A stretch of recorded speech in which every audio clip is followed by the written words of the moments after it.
Welcome to this episode of Erasing Shame. I'm your co-host, DJ Chuang, and today, in this coming month, we'll be joined with my old friend, new friend, Jen Xuan Chen. She's based in Seattle. I'm still here in Orange County, California, and we got reconnected about a month ago over breakfast. We have so much to talk about, and we're stepping in by faith to have a month-long conversation about spiritual direction. Jen, so good connecting with you again.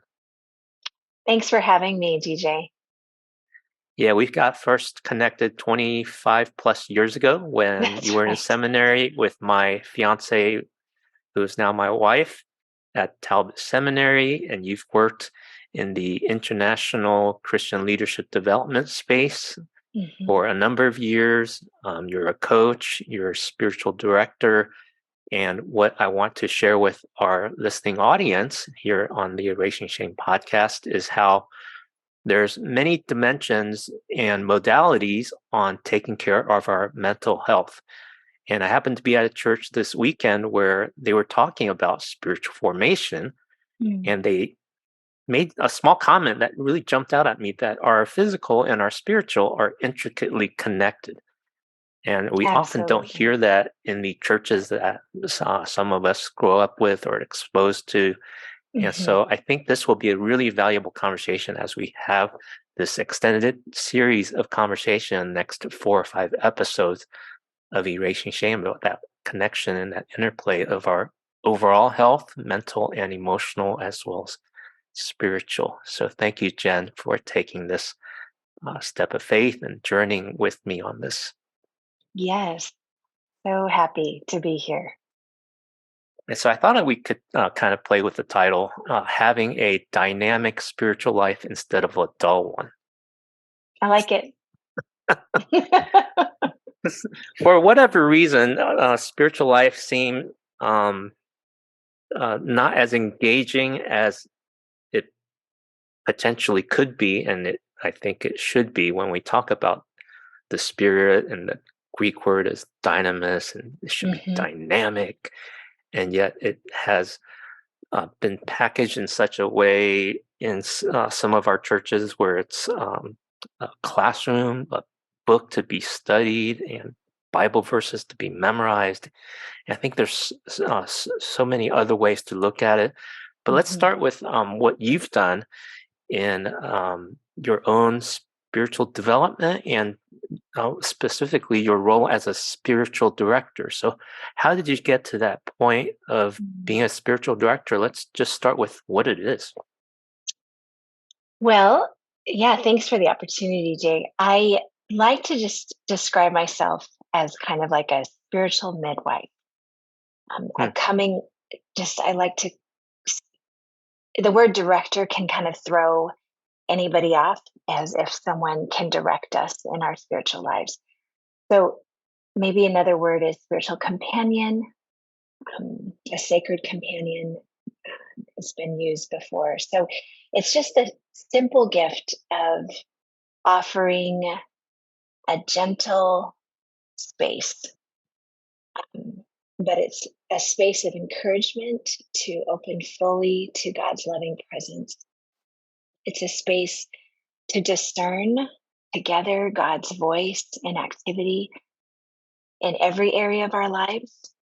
So our physical, emotional, mental, spiritual. Yes, we are holistic beings.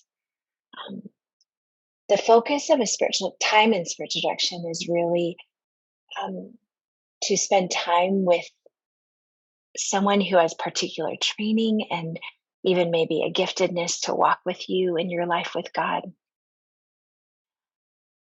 It can be a time of silence, sacred space of listening. To be heard is such a powerful thing. I think all of us need to be heard, but it's to be heard in a different way. We're not trying to solve your problems.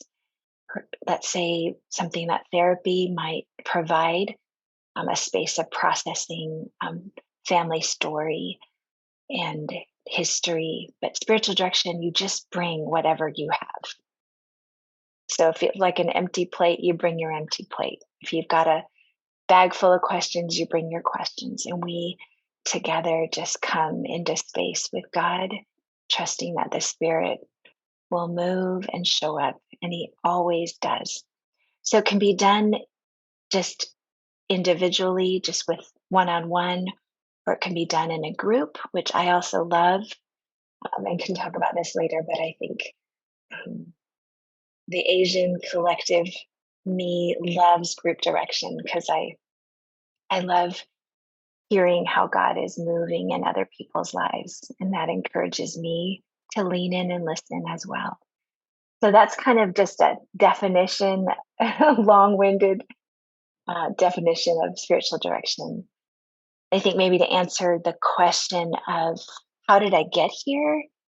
Um, Years ago, I think I started reading Richard Foster's books when I was in seminary at Talbot. And there's something so intriguing about the words he used, but I had absolutely no idea what he was talking about. Like silence and solitude and being quiet. Like that was just definitely not part of my regular rhythms with God. And I think, we lived overseas for about 24 years in Asia, serving in some pretty difficult places. And I think in my most lonely spaces, I think it was the presence of a sacred companion, a friend, and my own spiritual director that helped me lean in and um, process my relationship with the Lord in the various seasons that I've encountered. So it's been a journey. Sounds like it. And it's wonderful to have a companion. I'm not sure the term midwife registers as well for men, Hey, well, you know. but I'm sure it resonates very well for women, especially moms that have had that experience and going through the challenges of birthing. And very much being a spiritual companion is coming alongside and cultivating more birth and more Hmm. growth in someone's Yes, spiritual journey. yes, And if we look at spiritual growth not as knowing more Bible, but that's right. actually being shaped and formed and growing to be more like Christ, that's a whole lifelong journey. And so Absolutely. that's not often the way our churches have given us that example. So I think having new language helps us to open up our imagination and hopefully our heart. Yes. Perhaps, and I'm not sure what the technical language people use, maybe a spiritual coach or spiritual mentor, spiritual formation person. All of that is maybe part of that dynamic. Yes. So Yeah. is there a particular difference between spiritual direction and spiritual formation? Spiritual formation might be the larger umbrella, which the Mm, focus within, like if churches say we have a spiritual formation wing, or seminaries say we focus on spiritual formation, it seems to be the word these days. But I think if we just distilled it, it really is a focus on deepening one's relationship with God. Spiritual direction happens within the formation process, and it requires another person. So I might be in the process that God is ever being formed. Christ is ever being formed in us. And we are being formed into his image as growing as image bearers. I think our souls are being formed. So the forming is happening. Spiritual direction happens within that. And it's something that is probably maybe more of an old and ancient practice that I think is coming back in, might have stayed within the Catholic or maybe um, the Catholic settings. You can always find a spiritual director at a Catholic retreat center.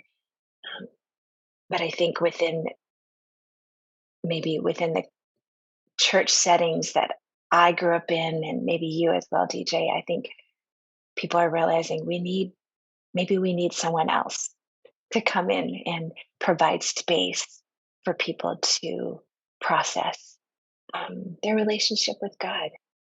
And so it's spiritual direction is a relation between a person seeking to hear God, seeking to discover, to discern God's movement, the Spirit's movement with another who serves as like a listening companion to the journey of growing deeper in relationship with God. So the soul companion is trained. You want someone that where there is a training that you have to go through. I think whether it's informal or formal, but I think there are some things that can be learned um, to become a spiritual director. Yes, and I've heard of there's institutes and then there's degrees in spiritual formation, and then you've also mentioned some of the less formal ones that might be certificate or just a Hmm. class someone takes. And I Yes, suppose the more training you have, the better you become as a spiritual director, along with the practice of actually doing it, because yeah, classroom work is just classroom, but actually absolutely. working with people makes a Yes, big difference. yes, Now, as Asian Americans, I really appreciate how you mentioned that this could also be done in a community setting, yes, probably in a smaller group, 8 to yes. 10. I mean, not much bigger than that. No, yeah. But what would that look like? Because what what I have read about spiritual direction and spiritual formation tends to be one-on-one, and a Hmm. lot of that perhaps comes out of the American context that's very individualistic. Yes, yes.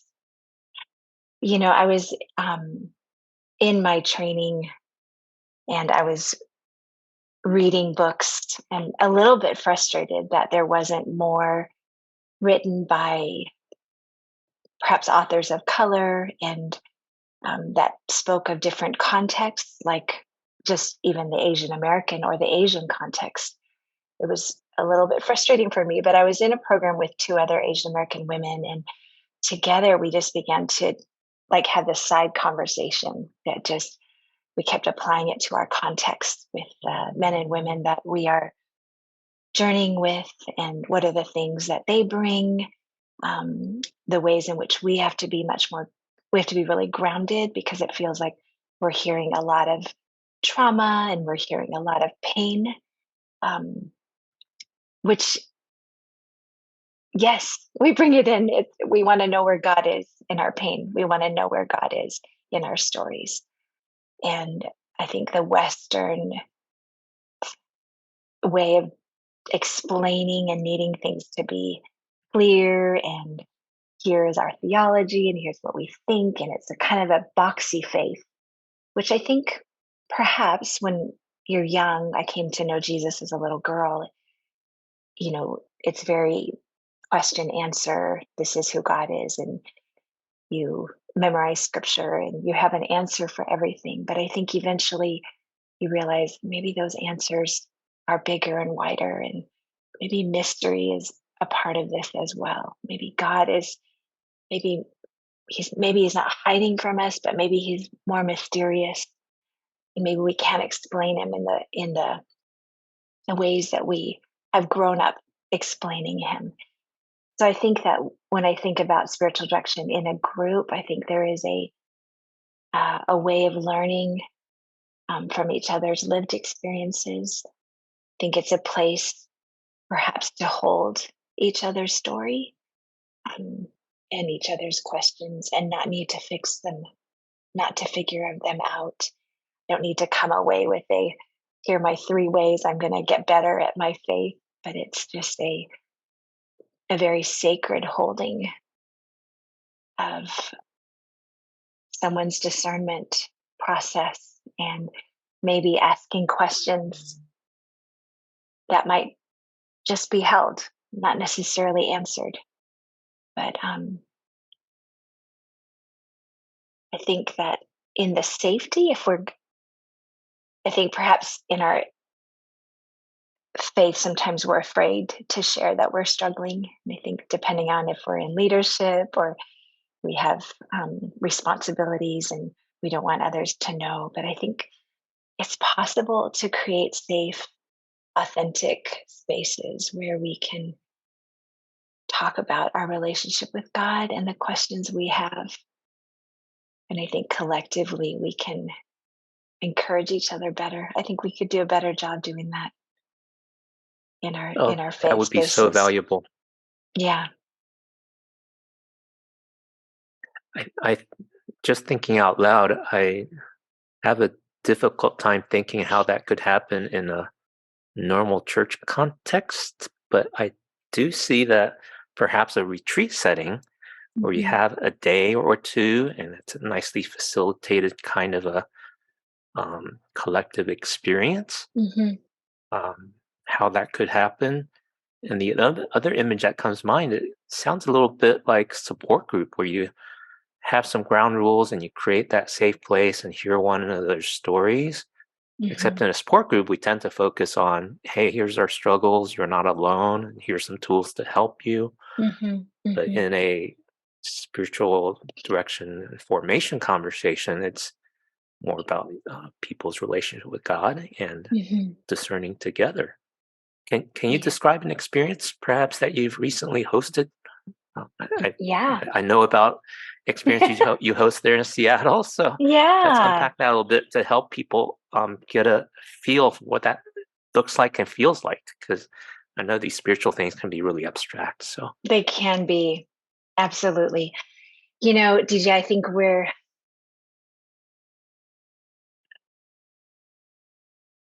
so disconnected. We're so disconnected from ourselves.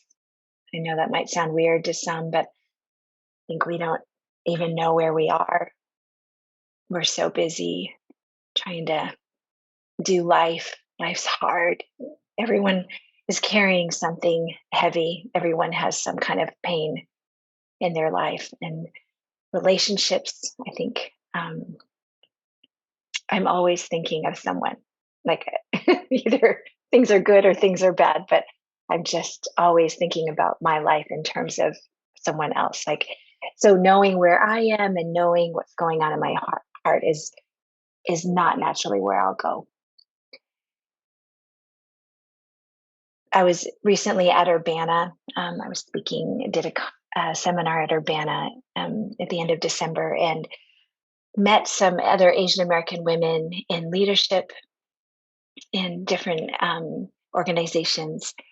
And we connected over a morning coffee one day. And there was just this like, let's get together, let's do something together in Seattle. So we have a place up here that we can host pretty easily, and invited 7 women to come out.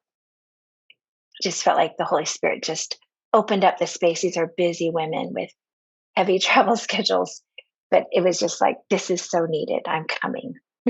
We're going to just have a retreat weekend together and just cultivate friendship. We didn't know each other, so that was also really interesting, that there was just this uh, collective sense of, yes, we need to be together. So we just spent time in silence. We spent time with Jesus. We spent time then together in a small group, um, listening to where each other is. And I think that the freedom to just let someone be where they are, that's a hard thing. That's really hard to do. That's a practiced, cultivated skill to be able to say when someone is weeping over pain or questions about God and where is God, to just let that be and hold them, and to enter in with um, compassion and love. And I think it was such a powerful weekend. We had 3 days together, and it was, I think, because we were all Asian American, there was this safety in the time together. We didn't have to explain ourselves too much. There was a shared loneliness in our different ministry spaces, mhm, and mhm. yeah. And I'm actually leading another retreat this weekend, for a few therapists in the area, Asian American, that have asked for some space as well. So I think it's not it's not complicated, and yet it requires cultivated space. and a That's beautiful to groundedness. hear. Yeah. So, Yeah. So this is one of the things that you do. So I want to let people know that you have training and you have experiences in providing this space. And it's such a mhm. valuable space. I Mm, know in my own mental health journey to have that safe place where I can let my hair down and mhm. realize people won't judge me for my struggles Yeah. and Yeah. know that I'm not alone is just so powerful. And it's such a gift that you can't learn from a book or attend a seminar to get. Yes. And there's something very relational about that. And Mm, it also reminds me how Jesus' promise comes alive in a whole different way, that he's present with us when two or three are gathered, and mhm. we acknowledge that presence. Yeah. Yeah. Yeah. So we'll learn more about how spiritual direction and spiritual formation happens in the process that you've designed and synthesized, a paradigm, 4 stages. So if you would Mm, introduce us 4 stages, we'll take a couple minutes to look at stage 1. And a thought just came to me that over the course of our future episodes, perhaps you could be my companion and we'll actually go through these 4 stages, just give people a mm, taste of what it looks like for me to walk through some of these stages with you so that people mhm. can experience, okay, here's what Jen can help you with as an Mm, organization, as a church community, as a group of mhm. leaders. That'll be really, really valuable. Yeah, I'd love to do that, DJ. Thank you. I think I really want to be careful when I use the word stages. I really struggled Mm, with are there other words? Perhaps seasons might be another places in our faith journey because it's in many ways cyclical, our journey with the Lord. It's less getting from stage one to stage four, but this willingness to be where we are and to believe that God's going to take us to where we need to go. Um, our formation process, which I said earlier is about deepening our relationship with the Lord, is a journey. We are on pilgrimage and we journey together. So there's this individual journey that we have to take, and yet there's this collective journey that we don't emphasize, I think, enough, that we do together. And so the paradigm I've developed is more a descriptor of a process, that there's so many ways to describe our journey. But the first season or the first stage of the paradigm is shaping. It really is like looking at what has shaped us to be who we are, looking at our parental figures, um, early on, adults, adult figures in our lives, and what values did they give us? What things did we go through that were out of our control that we were just part of? Family dynamics, family of origin stuff, early faith stories. How did faith come in if we came to know Jesus early on? How was he shared with us? What were we taught about him? How did we deal with challenges? What ways of coping did we come up with? We've all been so deeply impacted by our early years. We learned about how emotions and pain were to be handled in our childhood. We learned how to survive. But now that we're adults, some of those ways of coping, they've served us long past its time. And I think we hear, phrases like unmasking or coming out of hiding. These are mm, all just more invitations to say, if we can find the spaces that are safe, and as believers where we can begin to own our identity as beloved by God, mm. that we are more loved than we could ever imagine, that we couldn't be more loved than we are right now. And yet, there are so many things that keep us from experiencing the deep, deep love of God. Um, And so I think that looking into those shaping spaces, those shaping experiences, um, yeah, it's really important. How did I come to Mhm. believe God to be who He is? Where did those ideas come from? So, yeah, that's the first season, um, or stage Hmm. of our faith is looking at our shaping. Okay. And go ahead and mention the other three, Oh, yeah. Yeah. and then we'll close out. Okay. So the second season or shaping after shaping is an undoing. So it's kind of Hmm. a seasons of darkness, where we might hit a wall, Hmm. where our questions exceed the answers and we can't rally ourselves in the way that we know how to or knew how to in the past. And the third is the awakening. So as we move from the darkness into spaces where our soul is being awakened, our spirit's coming alive, and we realize, oh, I don't have to live that way anymore. Um, what are those awakening experiences in our lives? And the fourth is the remaking, Hmm. where God is ever remaking. He is ever recreating us. He's ever, yeah, He's always doing something new and inviting us to something new. So Hmm. that fourth space is that, to look at how has God done that in our lives and how is He inviting us to more. Wonderful. Well, thank you for uh, receiving such training, putting it into practice, and helping people. And I know you have a heart for leaders, especially where it Absolutely. is um, very hard work and often lonely, and Yes. um, there's risks of burnout and harm that comes from people that don't get the self care they need. And Hmm. so you're providing something so valuable. So I'm so happy I can share a bit of what you do with our listening audience, and we'll continue this conversation in the weeks ahead. Now, Thank one you. last thought: um, how the question you mentioned earlier as you started this weekend experience was taking the time to ask that penetrating question, "Where am I?" Mm, And it really brought me back to the Garden of Eden mm, when Adam and Eve committed the first sin, and Jesus or God asked that poignant question, yeah. penetrating question, "Where are you?"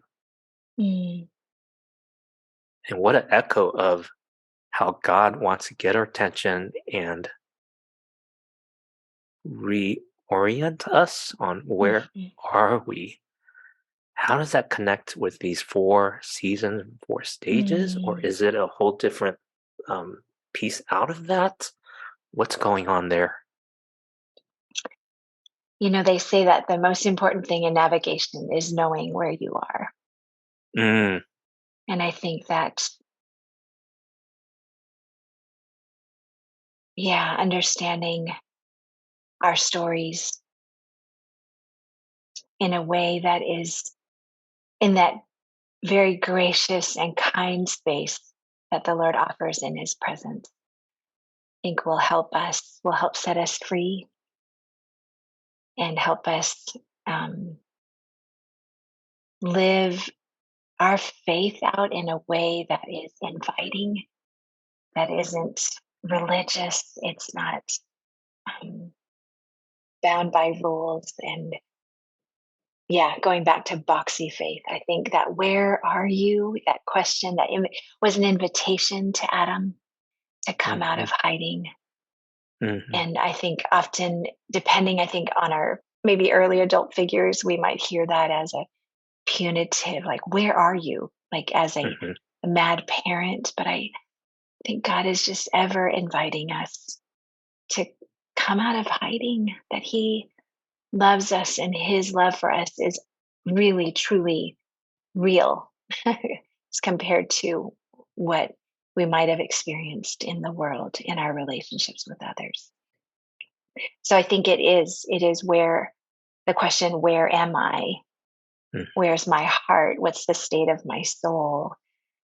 When we look at the paradigm, I think it helps us understand, how did I get here, and Mhm, where am I, and then how did I get here? mm. Um, yeah, And then the direction will be, where can we go? yes, Absolutely. But I think we're so quick to like want to Mhm, fix ourselves and want to, mhm, I just need to add another discipline. I just need to do more. I just need to, mhm, work harder at my faith. I need to serve more. And I think mhm, we just need some space, figure out where we are, and we'll get there. We will. We're on a pilgrimage. He will be faithful to finish what he has started in all of us. mhm. Well, what a gracious invitation, and so good to be starting this journey with you. And I think some people may be ready to reach out to you. So, how would they connect with you on the web or on social media? Yeah. If you would just mention your URLs. Yes. So my website is Jen Suen Chen, JenSuenChen.com. And you can find me there and connect with me easy. And yeah, that's probably the easiest way to connect with me. Great. And we'll add a link in the show notes, and we'll Perfect. continue this lively conversation on how to have a dynamic spiritual life, resting in the love and grace of God because He is doing the work. And we get That's to right. come along for the ride. That's right. Thanks, DJ. Thank you, Jen. So good talking with you. Blessings. Blessings. Thank you for listening to the Erasing Shame podcast. Check out the show notes at erasingshame.com and subscribe to our email for updates. We would love to hear from you, so please add your comments at our website or on social. Subscribe on Apple Podcasts, Spotify, or any podcast app, and you can also subscribe on YouTube or follow on Facebook. Please add a rating and review so we can reach more people with our message of health, hope, and compassion. This podcast is the digital outreach of Christian Asia Mental Health.